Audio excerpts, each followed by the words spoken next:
우리가 지금 계속해서 예배와 그 요소들을 함께 살펴보고 있습니다. 지난 시간까지 말씀 그리고 성찬과 세례를 일컫는 성례 그리고 헌금에 대하여 함께 살펴보았습니다. 오늘은 예배의 요소들 중에서 빼놓을 수 없는 찬양에 대하여 함께 살펴보고자 합니다. 오늘 우리가 함께 읽었던 이 말씀은 일명 하늘 예배로 알려진 본문입니다.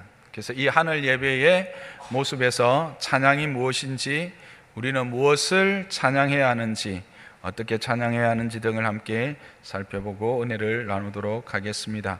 네, 여러분 이렇게 쭉 읽었는데 읽으시면서 이 본문이 무엇을 이야기하는지 그림으로 이렇게 딱 잘 그려지세요? 그렇지 않죠? 이게 무슨 말이야? 이 홍보석, 옥보석 하는데 이거는 뭘 이야기하는 거지? 그런 생각을 하실 겁니다. 그래서 먼저 이 전체 내용을 여러분과 나누기 전에 오늘 본문 안에 있는 상징들에 대해서 해석을 먼저 할 필요가 있겠습니다. 그래서 전체 다는 아니고 꼭 필요한 몇 가지를 해석하고 난 이후에 이 4장, 5장이 무엇을 말해주는지 함께 생각해 보도록 하겠습니다.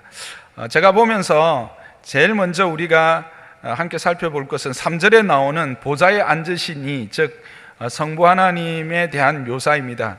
3절에 그것을 모양을 이야기하기를 벽옥과 홍보석 같고 또 무지개가 그 보좌를 둘렀다, 그렇게 적혀 있죠. 이게 뭔가 하나님이 그냥 반짝반짝 빛난 별처럼 그렇게 빛나고 계시는 것만 이야기하는 건가, 그렇게 생각할 수도 있습니다. 물론 보석이 가지고 있는 특징인 영원성, 또 이제 불변성, 이런 하나님의 속성에 대한 이야기이기도 하지만, 또 이 하나님의 보좌가 이렇게 다양한 보석으로, 또 그리고 그 보좌를 무지개가 둘러싸고 있는 것은 참으로 엄청난 메시지를 우리에게 주고 있습니다. 그것은 이제 구약 가운데서 이와 같이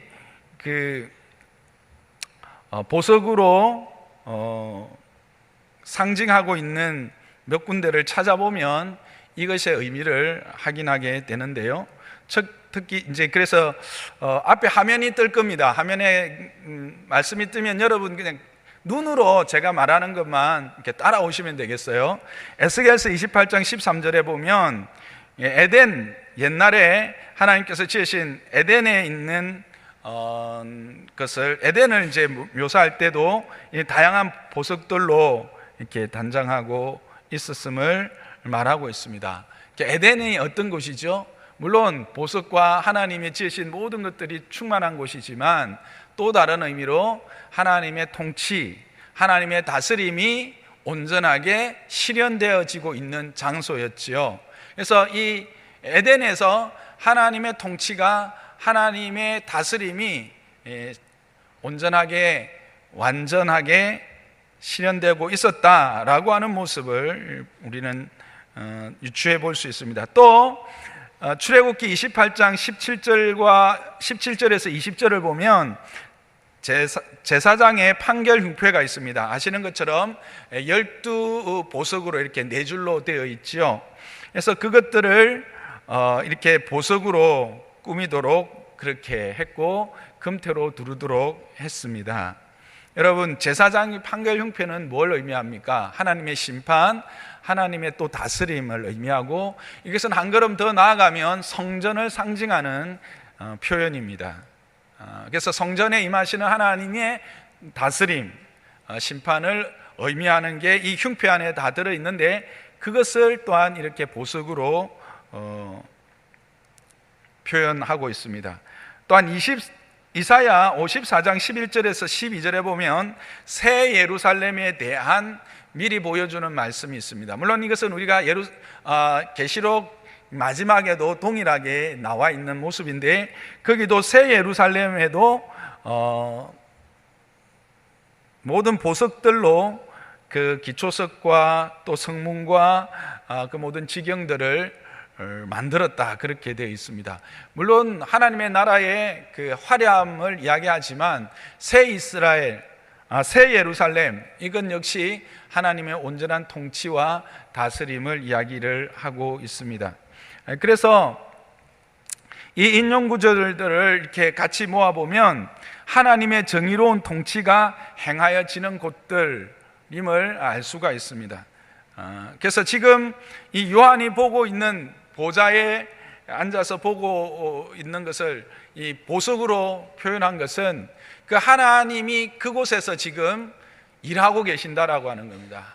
하나님의 공의로움과 하나님의 그 신실하심을 따라서 하나님의 통치가 지금도 이루어지고 있다, 계속되어지고 있다라고 하는 것을 상징적으로 표현하는 것입니다.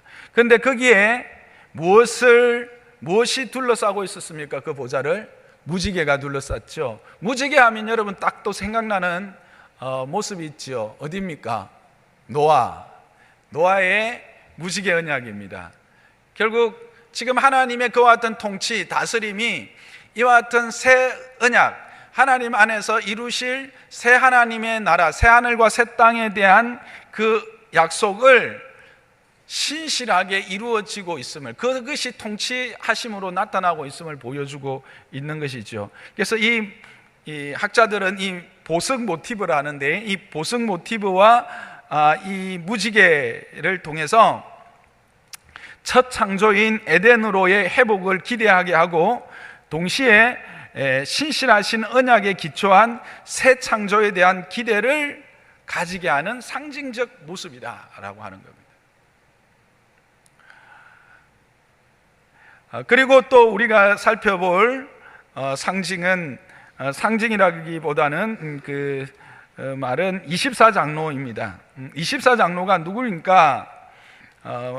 많은 학설들이 있지만 가장 대표적이고 우리가 받을 만한 학설은 그 구약의 12지파와 신약의 12사도들, 즉 구약의 교회와 신약의 교회의 대표들이다 라고 하는 것입니다. 결국 이것은 하나님의 백성, 전 신약과 구약의 모든 하나님의 백성의 대표들이다, 그렇게 말할 수 있습니다. 그리고 그들과 함께 있었던 자들이 있었는데, 그들은 누구냐면 네 생물들이지요. 네 생물들인데, 그 네 생물들의 모양이 사자 같고 송아지 같고 또 얼굴은 사람 같고 날아가는 독수리 같았다, 그렇게 이야기합니다. 그래서 우리가 이거를 조금 오해를 하고 좀 흉한 모습, 요상한 모습으로 생각하고 싶지만 그게 아니라 아주 신비하고 기묘한, 인간의 말로는 표현되지 않는 아름다운 모습, 힘 있는 모습, 능력 있는 모습, 지혜의 모습, 이런 모습들을 그렇게 표현하고 있는 겁니다. 그래서 학자들은 이 네 생물은 뭐냐?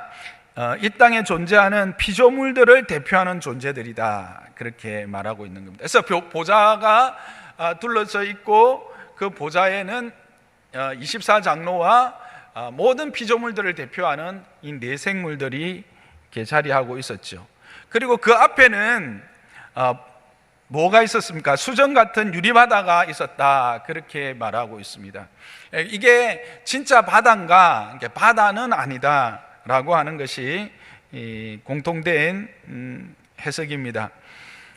그러나 그 바닥이 수정처럼 맑고 유리처럼 그렇게 맑고 깨끗한 그런 바닥이었다. 그리고 바다라고 하는 표현을 쓴 걸로 봐서 그것이 넓은 곳이었다, 광활한 곳이었다 라고 하는 것을 장소적인 의미로 볼 수 있습니다. 동시에 그러면 그가 뭐하는 장소였을까? 계시록 15장 2절과 3절에 보면 이런 말씀이 있습니다. 여러분 그냥 눈으로 보시고요. 3절에 보면 특히 하나님의 종 모세의 노래, 어린 양의 노래를 불러 이르되 하는, 그렇게 나옵니다. 근데 이것을 어디에서 불렀냐 하면 2절에 보면 여기 유리바다에서 불렀다, 그렇게 되어 있습니다. 결국 이곳은 그 모세와 미리암이 요단강을 건너고 난 이후에 그 문고를 치면서 소고를 치며 하나님을 노래했던 모습을 보여주는 것입니다. 그리고 어린 양의 노래를 불렀다, 즉 구원받은 자들이 그 어린 양을 향해서 찬양했던 그 모습을 지금 15장 2절과 3절에서 보여주는 것으로 봐서 그 수정 같은 유리바다는 바로 구원받은 백성들이 그 구원의 노래를 하나님 앞에 올려드리는 장소, 그곳이 바로 그 보좌 앞에 펼쳐져 있는 수정과 같은 유리바다라고 할 수 있습니다. 그런데 그때 그 보좌에서 번개와 음성과 우레소리가 났다, 그렇게 말하고 있습니다. 이건 뭘 의미할까? 지금 하나님께서 그곳에서 구체적인, 앞에서 우리가 이제 보석 모티브로 보여주었던 그 같은 다스림들이 구체적으로 행해지고 있는 모습, 하나님께서 이제 임재하셔서 그와 같은 공의로운 심판과 그 백성을 향한 하나님의 의로운 판결들, 또 하나님의 의로운 그 상주심들, 위로하심들이 행해지고 있다라고 하는 겁니다. 그것을 우리가 알 수 있는 것이 출애굽기에 보면 시내산에 임하시는 하나님의 모습에서 볼 수가 있습니다. 시내산 가운데 그 백성들 가운데 임하실 때 동일한 모습으로 임하셨죠. 그 이후에도 구약 성경에 몇 군데서 이와 같은 천둥과 번개와 그 우레소리가 천둥이죠. 그렇게 임하시는 모습들을 보게 됩니다. 그래서 하나님의 나타나심과 그 하나님께서 심판과 그 다음에 구원과 또 그 영광스러움을 묘사하는, 그리고 그것들이 지금 실질적으로 실행되어지고 있다라고 하는 것을 우리가 확인할 수 있습니다. 그런데 그리고 이제 5장에 보면, 5장은 뭐 특별히 그렇게 이제 특별한 상징들이 없이 그대로 이해할 수 있는 것들이고, 그 보좌를 둘러싸고 있는 원이 이제 세 개가 있는 것을 4장하고 5장하고 이렇게 살펴보면 알 수가 있습니다. 그 가장 보좌에 가까운 원은 24장로, 즉 구원받은 모든 백성들을 대표하는 24장로와 네 생물이 있고, 그리고 두 번째 원이 있습니다. 두 번째 보좌를 둘러싸고 있는 원이 있는데, 거기는 5장에 보면 천천의 만만의 천사들입니다. 두 번째 원을 천사들이 싸고 있는 거죠. 그러니까 구원받은 성도들이 더 보좌에 가까이 있습니다. 그리고 맨 마지막 원은 여러분들이 11절에 보시면 11절이 아니고 13절에 보시면 모든 피조물들 이렇게 나와 있을 겁니다. 중간에 보면 모든 피조물들입니다. 그러니까 하늘 위에와 땅 위에와 땅 아래와 바다 위에와 또 그 가운데 있는 모든 피조물들이 이제 이렇게 보좌를 중심으로 이렇게 둘러싸고 있는 겁니다. 요게 일단 머리에 그림을 대충 가지시고 다시 본문으로 한번 돌아가 보도록 하겠습니다. 본문에 보니까 4장 1절에 2일 후에 이렇게 나옵니다. 그러니까 하나님께서 이제 곧 교회가 감당하게 될, 교회가 이겨내야 될 그 핍박들, 영적 전투들을 앞서서 이 땅에 있는 교회를 대표하는 7교회에 편지를 하시죠. 그리고 이제 사도를 통해서 그 편지가 전달되어져서 그들의 연약함과 또 그들이 새롭게 다시 회복해야 될 것들, 그것들을 준비케 하십니다. 그렇게 하고 난 이후라는 말씀이시죠. 그때 그 일 후에 밤모섬에 이 사도가 있는데 하늘 문이 열리는 것입니다. 하늘을 보니까 하늘에 열린 문이 있었어요. 하늘에 열린 문이 있고 그 문을 통해서 음성이 들립니다. 뭐라고 합니까? 이리로 올라오라. 올라오라고 말씀하시죠. 왜 올라가야 되는지 그 이유가 있는데, 이후에 마땅히 일어날 일들을 내가 보이리라. 그러니까 앞으로 되어질 일들, 즉 교회가 당할 일과 또 영광스럽게 그 교회가 하나님 앞에서 세워질 일들, 그 교회가 그 환난 가운데 하나님이 어떻게 일하실 것인지를 보여주기 위해서 이제 올라오라, 그렇게 말씀하십니다. 그래서 이제 사도 요한이 성령이 감동이 되어서 그 하늘 문을 통해서 하늘나라로 올라가게 되었습니다. 그러니까 여기서 성령의 감동이라고 했는데 이건 이제 성령 안에서 이렇게 원어적으로 해석하면 그런 말입니다. 이제 성령 안에서 하나님의 보좌가 있는 곳으로 올라갑니다. 쫙 올라가서 딱 보좌가 보이는 순간 사도가 했던 말은 와, 이렇게 약하게 했을까요? 와, 이거였습니다. 성경은 보라 이렇게 되어 있는데 이게 감탄사지요. 영어로 하면 behold, 보라. 우와, 그냥 깜짝 놀란 거예요. 하늘 문이 열려서 쫙 성령의 감동을 받아서 올라갔는데 보니까 우와, 이 한마디 외에는 할 말이 없는 너무나 엄청나고 너무나 놀라운 광경이 거기에 펼쳐져 있었던 겁니다. 그게 뭐냐 하면 이제 지금부터 설명되는 겁니다. 그 하늘에 덩그러니 뭐가 있었냐면 보좌가 딱 놓여져 있었는 겁니다. 그러니까 하나님의 보좌가 놓여져 있고 그 보좌 가운데 있는 분이 지금 참 공의로운 판단과 하나님의 그 놀라운 은혜의 다스림들, 통치들을 그 신실하신 언약을 따라서 계속 일하고 있는 것들을 보게 되는 것이죠. 그런데 이제 그 모습을 보면서 거기 옆에 있던 네 생물들이 찬양을 하기 시작합니다. 이 곡이 뭔지는 모르겠지만 이게 찬송가에 그 비슷한 게 있죠. 거룩 거룩 거룩 전능하신 주여, 이렇게 찬양이 쫙 퍼져나가고 하나님의 그 영광스러움을 찬양하고 있습니다. 그런데 그때 거기에 같이 둘러싸 있던 24장로 10절에 보면 그 9절에 보면 그렇게 되어 있습니다. 영광과 존귀와 감사를 돌릴 때에, 그러니까 이들이 찬양을 다 하고 24장로가 다시 찬양한 게 아니에요. 이들이 하나님의 그 거룩하심과 영광과 존귀를 찬양할 때 같이 이중창으로 24장로의 찬양이 같이 울려 퍼지는 겁니다. 우리 주 하나님이여, 영광과 존귀와 권능을 받으시는 것이 합당하오니 주께서 만물을 지으신지라 만물이 주의 뜻대로 있었고 또 지으심을 받았나이다. 이와 같은 그 하나님의 놀라운 일하심, 하나님의 그 놀라운 지금 통치하심에 대한 그 찬양을 올려드립니다. 그렇게 찬양하는 그 가운데 막 정신이 팔려가지고 있는데 갑자기 보좌에 앉으신 이의 손에 뭐가 들려있는 게 눈에 딱 들어온 거예요. 보좌에 앉아있는 이의 손에 보니까 책이 들려져 있는 거예요. 이 두루마리라고 했는데 요즘 말하면 책이 딱 들려있는데 그 두루마리의 앞뒤로 뭔가 글이 많이 쓰여져 있어. 그런데 그 두루마리에 7 봉인이 딱 되어 있는 거예요. 그러면서 천사가 하는 말이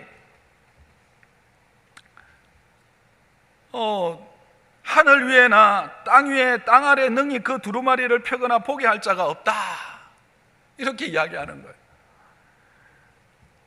아니 지금 저것들을 봐야 지금 힘들고 어려운 이 믿음을 지키며 하나님의 사람으로 살아가는 7교회 성도들과 이 땅에 오고 오는 믿음의 백성들에게 하나님의 일, 다음에 되어질 일을 보여줄 수 있는데 아니 그걸 보여줄 자가 없다고. 그러니까 이 사도의 마음이 무너진 거예요. 그래서 통곡하면서 울었어요. 이게 하나님의 그 영광스러움에 찬양하고 그 영광스러움에 함께 감탄했지만 이제 그 봉인된 것을 풀 수 없다라는 말에 그냥 가슴을 치고 그렇게 통곡하고 있을 때 24장로 중에 한 장로가 이 사도 요한에게 옵니다. 그러면서 말합니다. 울지 말라, 울지 말라. 유다 지파의 사자 다윗의 뿌리가 이겼다. 그래서 그 두루마리와 그 7인을 떼시리라 하더라는 말을 듣게 됩니다. 그러면서 보니까 정말 그 어린 양에게 그와 같은 능력이 있는 것을 보게 됩니다. 그리고 이제 그 어린 양이 그 말과 함께 이제 그 보좌에 있는 분에게서 그 두루마리를 취하는 모습을 보면서 그때 다시 찬양이 시작됩니다. 새 노래가 불려지는 것입니다. 그게 9절과 10절이죠. 그것은 바로 이 어린 양이 행하신 일입니다. 일찍이 죽임을 당하시고 각 족속과 방언과 백성과 나라 가운데서 사람들을 피로 사셔 하나님께 드리신 것에 대한 그분의 구속 사역에 대한 찬양을 올려드립니다. 그러면서 동시에 그로 말미암아 그 백성들이 입었던 은혜가 무엇인지 10절에 계속해서 찬양합니다. 그들로 우리 하나님 앞에서 나라와 제사장들을 삼으셨다는 것, 그래서 그들이 땅에서 왕노릇하게 되었다라고 하는 사실을 찬양을 하고 있습니다. 그랬더니 그 찬양에 후렴이 붙습니다. 후렴이 붙는데 이제 두 번째 원에 둘러싸였던 천천과 만만의 그 천사들이 죽임을 당하신 어린 양의 능력과 부와 지혜와 힘과 존귀와 영광과 찬송을 받으시기 합당하도다. 정말 그분이 그와 같은 이와 같은 온전한 찬양을 받으시기 합당하도다 라고 하는 후렴을 들고 그에 이어서 다시 그 세 번째 원을 둘러싸고 있는 그 모든 피조물들이 하늘을 나는 새, 참새, 독수리, 고양이, 할 것 없이 다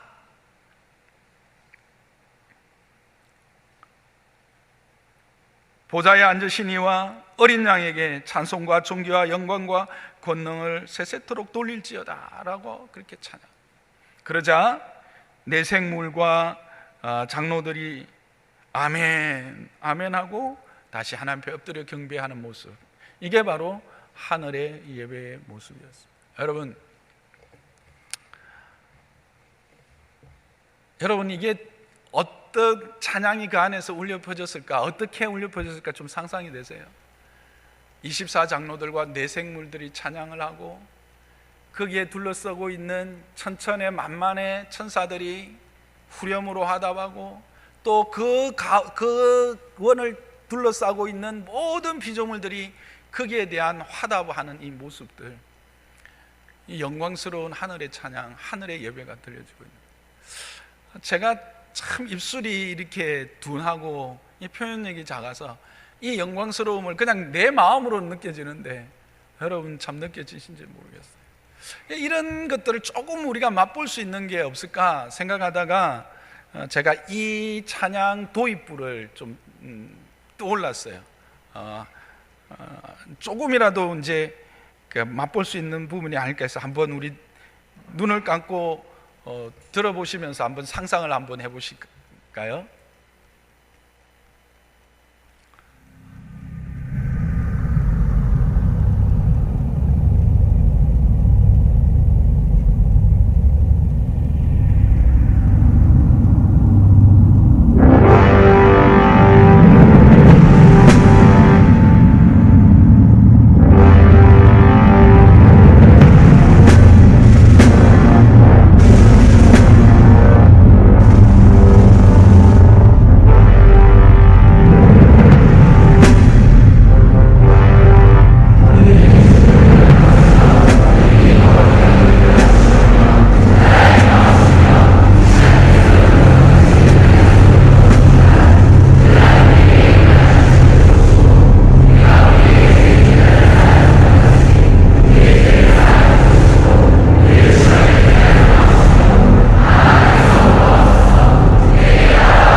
하나님의 그 다스림, 하나님의 통치가 정말 우레와 음성과 그런 번개와 같이 선포되어지고 있는 그 가운데 그의 바른 통치에 감사하고 그의 그런 의로운 통치에 찬양하면서 화합하고 하는 그런 모습들을 전 이걸 들으면서 조금은 이렇게 상상이 됩니다. 그러나 이것은 비교가 되지 않겠죠. 이것은 비교가 되지 않는 그 웅장하고 그 힘있는 영광의 감격의 예배를 그곳에서 드리고 있다는 겁니다. 그러면서 제가 이 말씀을 묵상하면서 제일 먼저 생각하게 된 것은, 그러면 왜 하나님께서 이 사도 요한에게 그와 같은 모습을 보여주셨을까? 왜 이와 같은 예배에 초대하셨을까? 왜 이 하늘 예배를 그로 하여금 보고 듣게 하셨을까? 경험케 하셨을까? 하는 겁니다. 오늘 보면 하늘 문이 열려 있었다, 그렇게 표현합니다. 구약에 보면 하늘의 문이 열릴 때가 있었습니다. 에스겔이 그랬고요, 다니엘이 그랬고요, 이사야가 그것을 경험하게 됩니다. 그것들을 보면 악인이 세력을 얻어서 의인을 박해하고 악이 넘쳐서 심판이 불가피할 때 그와 같은 일들이 일어남을 보게 됩니다. 또 다니엘서 같은 경우에는 하나님의 크심과 힘과 능력을 보이실 필요가 있을 때, 에스겔과 다니엘은 아시는 것처럼 이스라엘이 이제 포로가 된 상태입니다. 바벨론이 너무 크고 너무 웅장하고 너무 거대해서 정말 우리는 아무것도 할 수 없다, 하나님도 없다, 하나님도 이들을 어떻게 할 수 없을 것이다 라고 자포자기할 수밖에 없는 상황. 그 가운데서 하늘문을 여시고 에스겔과 다니엘에게 그들의 악이 이제 찼음에 내가 그들을 심판하실 것이다. 하나님이 뭘 일하고 계시는 것을, 우리가 생각하기에는 이 땅에서 일어나는 일들을 보면 하나님이 전혀 일하고 계시지 않은 것 같고, 하나님은 그냥 내버려 던져 놓으신 것 같은 그런 상황, 그렇게 생각되어지는 상황에 결코 그런 것이 아니다. 여전히 하나님이 일하고 계시는 것을 보여주시기 위해서. 또 이사야 40장에 보면 구체적으로 하나님께서 그 백성을 위로하시기 위해서, 이사야도 이제 곧 멸망에 대한 이야기들이 계속 선포되어지고 있고, 그래서 소망이 없던 그때에 하나님께서 소망을 선포하시는 거죠. 그래서 외치는 자의 소리여, 너희는 광야에서 여호와의 길을 예비하라. 사막에서 우리 하나님의 대로를 평탄하게 하라. 골짜기마다 돋우며 산마다 언덕마다 낮아지며 고르지 아니한 곳이 평탄하게 되며 험한 곳이 평지가 될 것이요, 여호와의 영광이 나타나고 모든 육체가 그것을 함께 보리라. 이는 여호와의 입의 말씀이니라. 이 말씀들이 선포되어질 때 하늘 문이 열리고 이와 같은 구체적인 일들을 보여주셨다라는 겁니다. 오늘 본문도 동일합니다. 이제 이 사도 요한이 현실적으로 맞닥뜨리는 모습은 뭡니까? 그 형편은 무엇입니까? 박해입니다. 믿음의 걸음을 걸어가려고 하는, 하나님의 선하심과 의로움을 따라 살아가려고 하는 자들 앞에 그들을 가로막고 그들을 더 이상 전진하지 못하게 하는 도전들, 그 도전들 앞에 싸워야 될 상황입니다. 영적 전투를 해야 될 그 상황들, 어쩌면 세상이 너무 크게 보여서 포기할 수밖에 없는 그 상황들 앞에서 이제 하늘 문을 여신 것입니다. 그래서 이것은 하나님께서 교회의 지금 형편을 아신다라는 겁니다. 지금 교회가 필요한 것이 무엇인지 아신다는 겁니다. 그래서 지상의 교회들만 홀로 싸우는 것이 아니라 하나님이 함께 싸우고 계시고 하나님이 그들을 위하여 구체적인 도움들을 준비하고 계신다라는 걸 보여주시고 싶으신 것입니다. 이 땅의 교회들이, 이 땅의 성도들이 그 영적 전투, 거룩한 전투를 싸워 나갈 때 홀로 싸우게 하는 것이 아니라 그들을 돕는 하늘의 본부가 있다라고 하는 것을 보여주는 겁니다. 그게 바로 그 하늘에 놓인 보좌, 그 보좌에서 흘러나오는 번개와 음성과 우레소리요, 그리고 그를 그 보좌를 상징하는 그 홍보석, 보석들, 그 하나님의 통치, 여전히 하나님의 일하심, 하나님의 놀라운 은혜의 베푸심, 그것들, 그리고 그것들이 결코 적극적이거나 그런 것이 아니라 하나님의 신실한 언약 가운데서, 그 무지개를 통해서 하나님의 신실한 언약 가운데서 지금 행해지고 있다는 거예요. 그러므로 두려워 말라는 겁니다. 그러므로 근심하지 말라는 거죠. 그러므로 염려하지 말라는 것이죠. 그래서 우리로 하여금 힘과 용기를 주시고 위로하셔서 이 땅의 믿음의 경주를 잘 달려가게 하시려는 하나님의 초청, 그게 바로 하늘문을 여신 것입니다. 근데 그게 어떤 모습으로 그 사도의 눈에 보여주셨습니까? 예배입니다. 하나님의 오늘도 일하심의 방법이 우리에게 어떤 형체로 주어지시느냐, 바로 예배를 통해서 주어진다는 것을 여러분 믿으시기 바랍니다. 예배를 통해서 우리는 그걸 확인할 수 있는 겁니다. 예배를 통해서 하나님은 우리와 함께 계시고 지금도 우리를 위해서 일하시고 우리를 위해서 준비하시며 우리를 위해서 함께 싸우고 계신다라는 것, 그것을 말하고 그것을 전하고 싶으신 것입니다.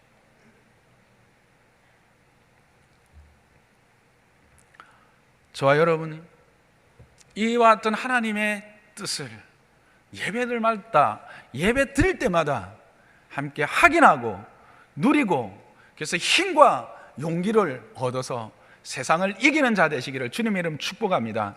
모든 근심과 모든 염려와 모든 두려움을 십자가에서 묻고, 십자가 밑에 묻고, 그 그리스도의 군사로서 매일매일 삶을 하나님의 거룩한 백성으로서 산제물로 살아가는 저와 여러분 되시기를 주님의 이름 축복합니다. 그걸 위해서 그렇게 하시고 그렇게 하고 계심을 말씀드리기 위해서, 말씀하시기 위해서 이렇게 하늘문을 여신 것입니다. 즉 예배를 우리에게 허락하신 것입니다. 이제 오늘의 중심 주제로 다시 돌아갑시다. 그러면 찬양이란 무엇일까? 이런 예배의 모습을 통해서 이 예배 안에 이 계속된 찬양을 우리가 보고 있다는 거죠. 그럼 이 찬양이란 뭘까 하는 겁니다. 이 질문을 하면서 동시에 이 질문을 해봤습니다. 찬양하고 있는 근본적인 이유가 무엇인가? 이 내 생물, 24장로, 천천과 만만의 천사들, 그리고 모든 피조물들이 찬양하고 있는 이유가 뭘까? 그것은 바로 지금 하나님의 통치, 동시에 하나님으로부터 은혜를 입었다라고 하는 사실을 그들은 고백하고 있다는 사실입니다. 그러니까 하나님의 존재와 그 하나님으로부터 받은 은혜에 대한 찬양입니다. 이것은 이제 다음 주부터 내용 이렇게 조금 구체적으로 살펴보겠지만, 찬양이 뭔가 하는 궁극적인 질문 앞에서 결국은 찬양이라는 것은 은혜를 입은 자가 그 은혜에 대한 드림이다, 그리고 그 은혜에 대한 화답이다 라고 하는 것을 저는 확인하게 된 것입니다. 다른 말로 하면 은혜를 입었기 때문에 찬양할 수 있다는 겁니다. 찬양할 수 있는 자는 누구인가? 은혜를 입은 자입니다. 이걸 다른 말로 하면 아무리 가사가 성경적이고 아무리 곡조가 아름다워도 하나님으로부터 은혜를 입은 자, 은혜에 대하여 감동하고 그 은혜를 감사하지 않는 자가 부르는 것은 노래일 뿐이지 찬양일 수 없다라고 하는 사실. 찬양은 무엇인가? 하나님의 존재와 그 하나님의 일하심과 그 하나님으로부터 내가 은혜를 입은 자다, 그 은혜를 누리고 있는 자다라고 하는 그 은혜에 대한 감사와 감격의 화답이 바로, 그 드림이 바로 찬양이다 라고 하는 것입니다.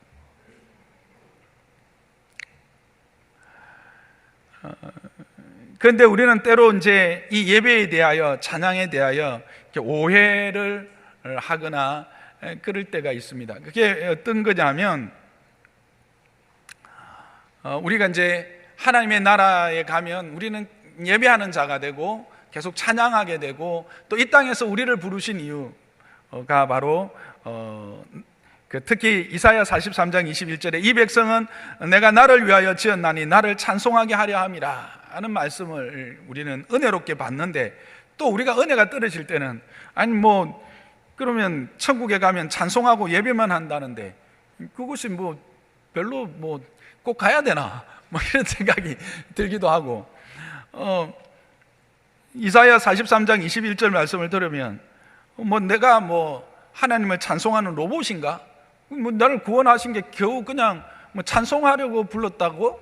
뭐 이렇게 해서 이 찬송의 의미를 바로 깨달지 못하고 그렇게 오해할 때가 있습니다. 그러나 앞에서 우리가 생각했던 것처럼 이 찬송을 한다라는 것은 뭔가 은혜를 입었다라고 하는 겁니다. 그래서 이것은 우리가 지금 영적으로 어떤 상태에 있는지를 확인해 줄 수 있는 기준이 됩니다. 내 마음에 진정한 감사의 찬양, 감격의 찬양, 나를 향하신 하나님의 놀라운 일하심에 대한 그 소망에 대한 그런 마음이 있을 때는 이 찬양이 정말 기쁨과 감사함 가운데 크게 나옵니다. 그런데 그게 없으면 어떻게 돼요? 맹맹하고 뭐 와 이래 오늘은 곡조가 빠르고 이렇게 또 높노 목도 아픈데 막 이렇게 그냥 이야기하게 되고, 어떤 이들은 그냥 이건 뭐 다음 주에 구체적으로 좀 살펴보겠습니다만은 그냥 찬양을 묵상을 합니다. 찬양은 묵상하는 게 아닙니다.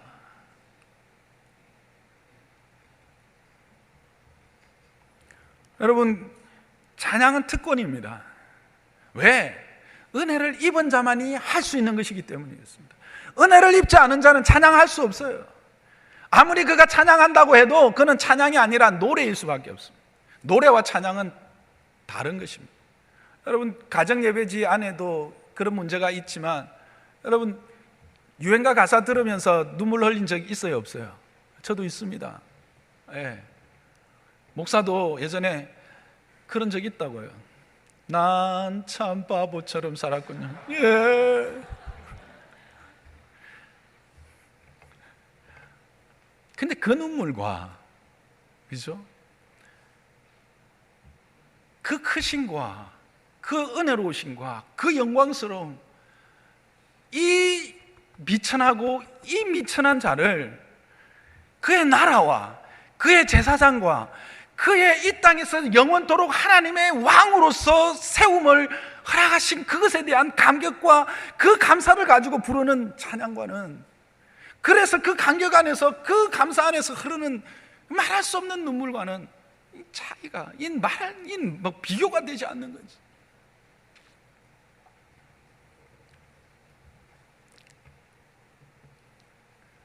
그리고 13절에 보면 내가 또 들으니 하늘 위에와 땅 위에와 땅 아래와 바다 위에와 뜻 가운데 모든 피조물들이 찬양하고 있다고 그랬어요. 여러분, 그렇죠? 그런데 거기에 내가 없다면, 여러분이 거기에 없다면 마땅히 찬양과 영광을 받으실 그분을 알지도 못하고 그에 합당한 영광을 올려드리지도 못하는 자의 마지막 모습은 어떨까? 그렇게 생각한다면 내가 오늘 여기에 이 자리에서 하나님의 은혜를 함께 누리는 주의 권속들과 하나님의 그 크심과 은혜로우심과 영광과 존귀에 대하여 마음껏 찬양하고 하나님을 놀려드릴 수 있다는 것은 얼마나 큰 기쁨이며 감격이며 특권인가 하는 것입니다. 저와 여러분은 이런 영광과 이런 특권을 누리는 자 되기를 주님의 이름 축복합니다. 우리가 찬양할 수 있다는 것, 우리가 하나님을 향하여 아버지라 부르며 그 이름에 영광을 돌릴 수 있다는 것은 그 어떤 것으로도 바꿀 수 없는 복된 것이요 하나님의 영광스러운 자리라는 것을 여러분 꼭 기억하시기를 바랍니다.